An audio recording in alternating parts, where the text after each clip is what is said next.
Hi guys, welcome back to our channel. இன்றைக்கி பார்த்தீங்கன்னா நம்ம தளபதியோட பர்த்டே. ஸோ நேற்று பார்த்தீங்கன்னா 2 மூவிஸ் பார்த்தீங்கன்னா ரிலீஸ் பண்ணியிருந்தாங்க. என்ன மூவிஸில் பார்த்தீங்கன்னா துப்பாக்கியும் போக்கையும் தான். நான் சின்ன வயசுல பார்த்த ஒரு மூவி தான் துப்பாக்கி தான். எனக்கு ரொம்பவே பிடிக்கும் அந்த மூவி. ஸோ தேட்டரில் பார்க்கும்போது பார்த்தீங்கன்னா சூப்பராக இருந்துச்சு. மூவியில் பார்த்தீங்கன்னா மொத்தம் 6 பாட்டு இருக்குது. அது மட்டும் இல்லாமல் ஃபைட் சீன்ஸ் பார்த்தீங்கன்னா சூப்பராக இருந்துச்சு. அது மட்டும் இல்லாமல் ஆல்வேஸ் நம்ம தளபதியோட ஆக்டிங் பார்த்தீங்கன்னா சூப்பராக இருந்துச்சு. மொத்தத்தில் பார்த்தீங்கன்னா படம் சூப்பராக இருந்துச்சு. பட் ஆடியன்ஸ் பார்த்தீங்கன்னா இன்றைக்கி அந்தளவுக்கு வரல. அப்படியே பார்த்தீங்கன்னா கிளைமேக்ஸும் வந்துருச்சு. கிளைமேக்ஸ் பார்த்தீங்கன்னா சூப்பராக இருந்துச்சு பார்க்குறதுக்கு. அப்படியே மூவி முடிஞ்சா நாங்கள் நெக்ஸ்ட் பார்த்தீங்கன்னா அப்படியே வெளியே பார்த்தீங்கன்னா சாப்பிட போயிருந்தோம். அதுக்கப்புறம் ரெண்டாவது நாங்கள் நைட் ஷோக்கு பார்த்தீங்கன்னா போக்கரிக்கு வந்திருந்தோம். சரி, ஓகே, 10:30 நைட் ஷோக்கு தான் போக்கரி வந்திருந்தோம்.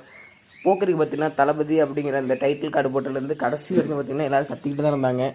அந்தளவு பார்த்தீங்கன்னா போக்கரிக்கு நிறைய பேர் வந்து ஆடியன்ஸ் இருந்தாங்க. அதெல்லாம் போக்கரியோட ஸ்டோரியும் சூப்பராக இருந்துச்சு. சாங்ஸ்லாம் பார்த்தீங்கன்னா சூப்பராக இருந்துச்சு. அது மட்டும் இல்லாமல் கிளைமேக்ஸும் பார்த்தீங்கன்னா சூப்பராக இருந்துச்சு. ஸோ கேஸ், இந்த வீடியோ நான் இதோட முடிச்சுக்கிறேன். அது இருக்கும்.